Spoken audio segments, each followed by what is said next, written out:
Welcome back. We have a great guest for us today, and that is none other than Alderperson Jack Rose, Alderperson District 15 of the city of Kenosha. Thank you, Jason. Jack, nice to see you today. Well, for those that don't know, what is an alderperson? What does an alderperson do? Well, we're part of the city council. We're elected by the residents of our city. The city is divided into 17 different districts.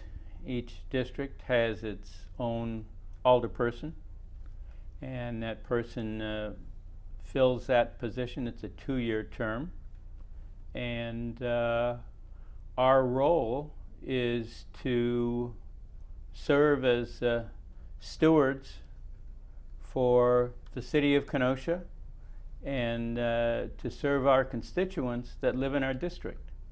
And we do this through many different ways, but it's a very interesting position.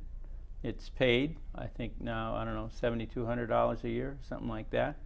And I don't believe any of the alderpersons are in it for the money. They're doing it because they have a love for the community, and they want to support the community, and they want to see that the community moves ahead, and I think we're doing that. So why did you choose to become an alderperson to run for that position way back when? Yeah, I think this is my 6th term, so I started in 2014, and at that time I was really thinking about a county board supervisor position, and I didn't really press it too far, but I had more business, let's say, with the county board because I've been an advocate for mental health for many, many years, and so I was a regular at the citizen comments at the county board. So anyhow, the seat opened up. The incumbent had stepped down for the city alderperson, and I thought, well, I'll give it a shot. Absolutely. And here I am. So we said you're in District 15. What area would you say that covers in the city of Kenosha? Basically, it's the Forest Park area, and so we've had a little bit of redistricting going on, but it's roughly from the intersection of 60th Street and 39th Avenue going southwest. Okay. And it really kind of runs to the Union Pacific Railroad tracks. We used to go all the way, the 15th used to go all the way to 75th, but in the redistricting, some of that portion south of the railroad tracks are now part of District 8. They're part of Penny Keeling's district. Okay, great. Since you've been an alderperson since 2014, let's hear some accomplishments along the way that has improved your district. Well, I think we continue to do things that deal with public safety, deal with the infrastructure, and deal with the being good shepherds of the money. And so I think in the 15th, we've done a good bit to improve the flooding conditions. My wife and I, born and raised in Kenosha, we moved back here in '96. We've had 2 floods of the century that took out the finished basement. And so we've experienced that, and I think by changing some of the plumbing, if you may, and creation of the retention ponds. I think the one retention pond down at Cooper's in the Jockey area, that huge one, I mean, that is taking some of the flow from out west. And you've got the infrastructure with the pipes, et cetera, that will bring it there. I think another area that we're working on now is to improve the stormwater, the runoff, more over by St. Mary's Church and a little bit further west, because we have another detention pond right there, right by Pick and Save. That's a brand new spot, a brand new retention pond. So this, when you say retention, those are just basically ponds, large ponds that retain the water when you have overflow, a lot of rain, let's say. And then we still have another project where we've got most of the pipes in, but there's another retention pond east of the Terabasi property, which is on 39th Avenue, just kind of south of 75th Street. And so there is a retention pond behind there that we're going to increase. And all the infrastructure, the pipes that are going in and increasing the retention ponds, it's going to help in the flooding. I mean, depending upon the lay of the land by your house, it may not solve everything, but it's certainly going to help the runoff when we have big rains. Any areas of the city that the roads are being worked on that we should know, or just pretty much? I think okay. just go down, right now on Washington Road, that that's continues. true. That's Right. been a long project, but it's still in work. We have right now anybody that lives near 60th Street, 39th Avenue. It's only you're only going to go north. Right. Okay, and so we had a huge project back that was actually 5 phases, where we redid 60th Street from Highway 31 to about 38th Avenue. And so all the people that work around there, you're well aware of what that took, how long it took. You had to do it in phases. And every time you have a construction project like that, you need some alternate routes. And many times in doing so, you're bringing traffic into neighborhoods that do not normally have traffic. Right. And it's quite a heads up to Public Works and construction, the different companies that do it, because it can become quite a maze, and you have to be able to get our citizens and people passing through from point A to point B.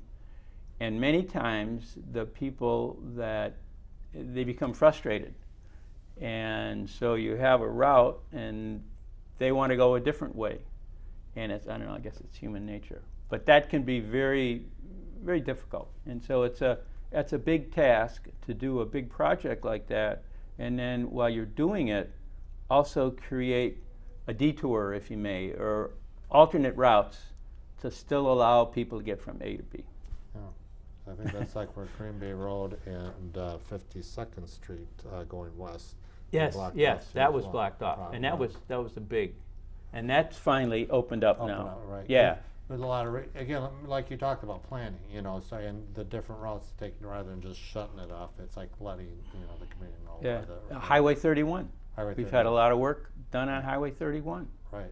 And so, with that, it's going to continue. I think the huge project, Highway 50, 75th Street, I mean, that was massive, Oh, I remember. massive. But now you look at the product, Oh, yeah. and I think it flows, it helps the flow. It really does.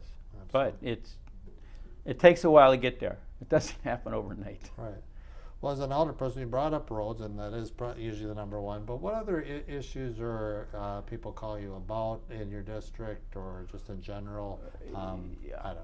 I think a big one is public safety, and I think we get the calls of the speeders. You improve a road. We had a huge project on Pershing Boulevard. We improved it all the way from 75th Street to 60th Street, and eventually, as it goes north, that'll be another project. But now you have it's not a raceway, it's nice, but it happens. And so I think to the Kenosha Police Department, I think they have done an outstanding job, because we got calls on that. They have now, motorcycles are out, seasonal, they're there, squads are there, but I have seen more people get stopped for speeding, traffic kind of situations, and we see a report every day, and the number of traffic citations is going up. So I think kind of a long way to get to your answer here, but you know, public safety is roads, you know, speeding, but I think the city is responding to that, and I think they respond to that by increasing the number of patrol. In fact, you mentioned the police department, didn't you? I know you work with NAMI as far as also communicating with police department, you know, like Yeah, into situations with the. Thank you for bringing it up. We have a crisis intervention team training, and this is a program. It's a 40-hour training that NAMI, National Alliance on Mental Illness for Kenosha County, we have provided to law enforcement since 2010. It's a 5-day training. All our NAMI programs are at no cost, and so we provide that training, and the training probably costs about $10,000 to do it for 5 days. And of course, the police, I mean, there's no charge to the KPD or sheriff or whatever law enforcement, and we do all the municipalities as well, Pleasant Prairie and Twin Lakes, et cetera. And you know, they bring it, they give us the time, but we have to pay for it. And I think a real important team member right now has been Lake Behavioral Health Hospital, Lake Behavioral in Waukegan. Okay. And just a little more background here, I don't know, within the last maybe 3 or 4 years, Kenosha County has, Kerry Foss primarily was driving a train on that one, but got so that we can take a person with involuntary contact. They have to go to a hospital, or either in danger to themselves or others. And it's involuntary, and so we can have those folks, we can take those folks now to Lake Behavioral. It's about a 14-minute drive, as opposed to maybe a 2-hour run to Winnebago, which is a long ways away, and it's not only difficult on the people that are going through the crisis, but it's also a difficulty with the family members. Because now, if you want to try to go see them, now you've got to go up to Winnebago. And so Lake Behavioral is just really, the hospital has really been a godsend for our area. Yeah, it's a newer, and it's pretty big, and everything. Yeah, it's and a they're good location. You know. Yeah, it's close, and they have helped, and they have been a great partner in doing our CIT. And like now, CIT, I think we've got over 410 officers and deputies that have been through it. And you know, some come from, you know, like Parkside, they have a police force. They send their members here, and like I mentioned, the Twin Lakes and Pleasant Prairie. So it helps community. What would you like to see accomplished in the future in your district? Well, ideas or thoughts?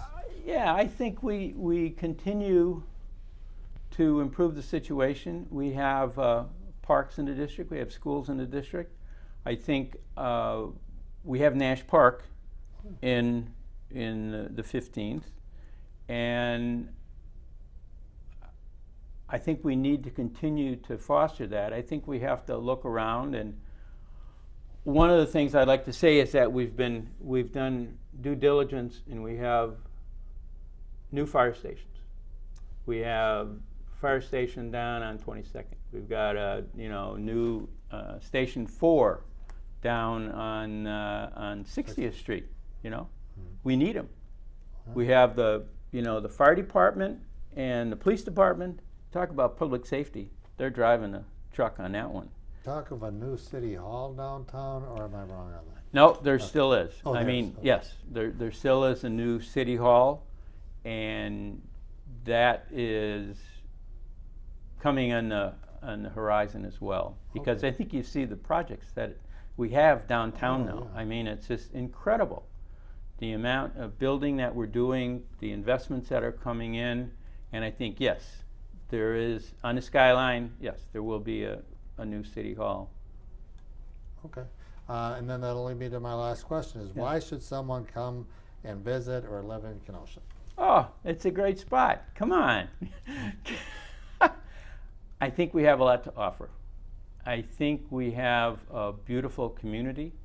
I think we take good care of our community. We have Lake Michigan. the shoreline. That's a treasure. And I think we have really recognized that, and we try to use the setting that we have, the geographic setting that we have, and improve that setting without screwing up things that should just be kind of left to themselves, like along the green spaces, along the lake. And we bring in different types of businesses, but it's really been an attractive site to move to. And so we will continue, we as the council, that's our charter. We need to continue to keep Kenosha a great space. Look, we're just celebrating, 175 years? We've been around for a couple of years. We want to continue that, and I think we have the wherewithal to do it. And I think, to be very honest, I think you talk about safety, and you talk about good stewards, and you talk about infrastructure, but you have to have somebody driving a train that has a vision of where you want to go. And we have been fortunate to have Mayor Anaranium, and then Mayor Bosman for a little bit, but now Mayor Bagdala. And I think with that kind of vision, that's going to keep us running. I really do. Okay. Well, on that note, Jack, we want to thank you so much for coming on down. Jack Rose, alderperson of the District 15 of Kenosha, and thank you so much for telling us today. Thank you. All right, thanks, Jack.